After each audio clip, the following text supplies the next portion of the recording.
The Federal Reserve is expected to announce a decision on interest rates today as inflation remains stubbornly higher than hoped. It's widely anticipated the Fed will leave the rates unchanged.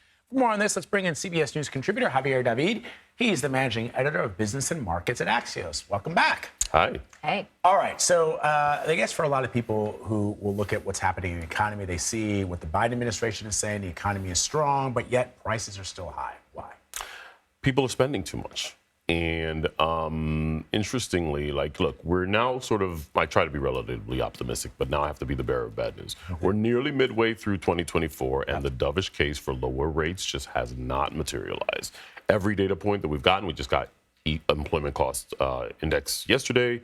That's a measure on wages. People are earning more, and they're spending it. And this is a problem of demand. It's a high-class problem to have, but it's a problem nonetheless because it keeps prices elevated. So with inflation still being stickier than expected, the Fed will more than likely say this afternoon that they are comfortable just keeping rates where they are. And there's a real question about whether it's even high enough to do the purpose that it is intended to, which is to bring things down and cool things off a little bit. So then I'm going to ask something that no one wants to hear. Is there an argument? Is there a case for maybe raising rates then if we won't stop spending? There's a very small subterranean fire brewing in the market saying that maybe that we might need to raise rates and actually bond markets have been going a little crazy because people are trying to figure it out. This is why the market's been falling, because investors are really aggressively recalibrating their expectations. We thought by now we were going to have a rate cut. It's not happening, and it's more than likely that it's not going to happen until after the summer.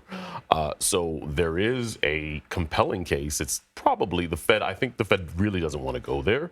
I think they really just are inclined to cut, but the data is just not cooperating. So you do expect something after the summer, a cut perhaps? It really just depends. There's a lot of money that seems to be in demand that keeps things elevated and people continuing to spend. Credit cards still sitting out there, still above a trillion or so.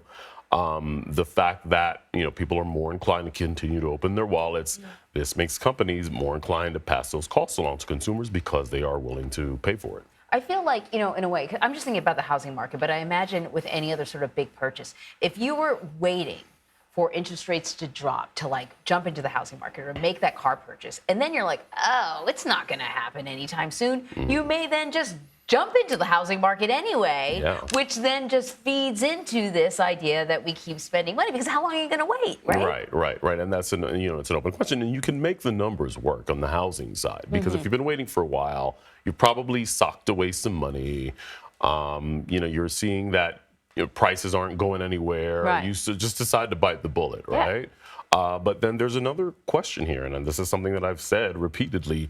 The student loan relief that we're seeing, this is stimulus. You're putting more money in people's pockets that they didn't have to spend several months ago. We're talking about hundreds of dollars, maybe in some cases even thousands. Most of these people are higher income earners. They're into the six figures, most of them, right? They have extra money. What do the people do when they have extra money? They spend it. They want to spend it. Oh, that's interesting. Oh, it would be interesting. That's a good conversation to have, just the trickle-down effect. Javier David, thank you very much. Absolutely. Thanks, Javier. Yeah.